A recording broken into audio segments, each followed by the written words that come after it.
जमशेदपुर तंजीम अहले सुन्नत और जमात की जानिब से उपायुक्त के मार्फत मुख्यमंत्री के नाम एक मांग पत्र सौंपकर मॉब लिंचिंग की घटना पर रोक लगाने और दोषियों पर कड़ी कार्रवाई करने की मांग की गई।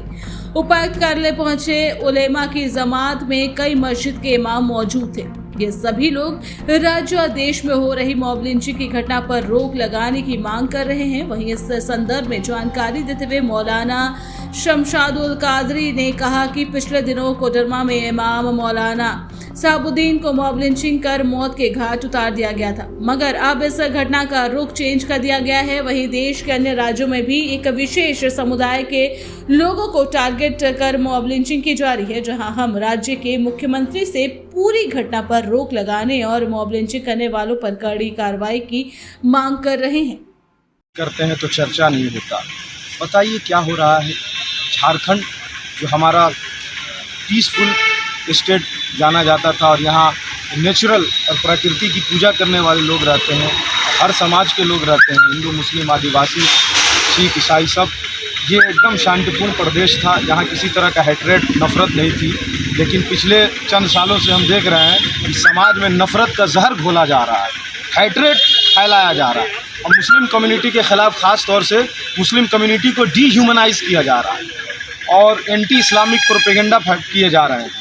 और उसी का नतीजा है कि जहाँ भी किसी शरपसंद को, किसी गुंडे मवाली को कोई मुसलमान दाढ़ी टोपी में दिख जाता है तो उसको पकड़ के मार देते हैं। और आप देखिए डेटा कह रहा है कि हिंदुस्तान में सबसे ज़्यादा लिंचिंग झारखंड में हुई है। बताइए शर्म की बात है कि नहीं। पूरे झारखंड के लिए शर्मनाक है, झारखंड की प्रशासन के लिए शर्मनाक है, झारखंड की सरकार के लिए शर्मनाक है, झारखंड वासियों के लिए शर्मनाक है। और ये धब्बा अभी दूसरे स्टेट के लोग हमें फ़ोन करते हैं, पूछते हैं कि भाई क्या बात है कि तुम्हारे यहाँ सबसे ज़्यादा लिंचिंग होती है।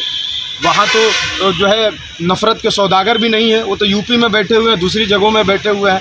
ये तो जो शांतिपूर्ण स्टेट है, फिर भी तुम्हारे यहाँ सबसे ज़्यादा लिंचिंग हो रही है। तो हम जवाब दे नहीं पाते हैं। तो हम लोगों को चाहिए कि जो लोग लिंचिंग कर रहे हैं, लिंचिंग कोई मामूली घटना नहीं है। एक इंसान को दूसरा इंसान इतना मार रहा है बिला वजह कि वो दम तोड़ दे रहा।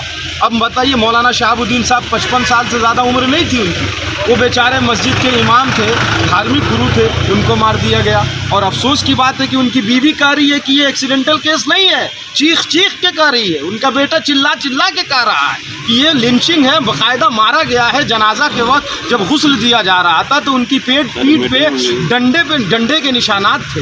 मीडिया वाले यही कह रहे हैं और गवाहों का कहना यह है कि उनके बेटे का कहना है कि जब हम वहाँ गए तो वहाँ की महिलाएं बात कर रही थी आपस में कि इतना नहीं मारना चाहिए था।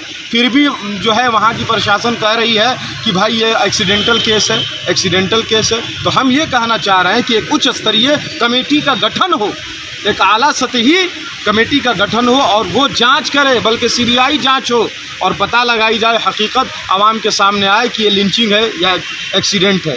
2-4 दिन गुजरे नहीं कि अख्तर अंसारी की लिंचिंग हो गई। अब बताइए ये क्या हो रहा है भाई। एक हफ्ते के अंदर 10 दिन के अंदर 2-2 लोगों को, 2-2 मुसलमानों को बिला वजह मार दिया जाता है। और प्रशासन जो कार्रवाई करनी चाहिए, हम देख रहे हैं कि अब तक उस कार्रवाई करने में नाकाम नज़र आ रही है। हालांकि 2 लोगों को गिरफ्तार किया गया है रांची में, जैसे कि रिपोर्ट आई है। लेकिन मौलाना शहाबुद्दीन की जो लिंचिंग हुई है, उनकी बीवी के मुताबिक, बच्चों के मुताबिक, परिवार के मुताबिक उसको एक्सीडेंटल केस करार देना ये बहुत ही जो है दुखद है। हम डिमांड करते हैं गवर्नमेंट ऑफ झारखंड से और प्रशासन से कि निष्पक्ष जांच हो और आला सतही कमेटी का गठन हो, सीबीआई के ज़रिए जांच कराई जाए ताकि मॉब लिंचिंग करने वालों की फिर हिम्मत ना हो सके वो किसी इंसान को, किसी बेकसूर को, किसी बेबस को, किसी गरीब को मारें। अगर इस पर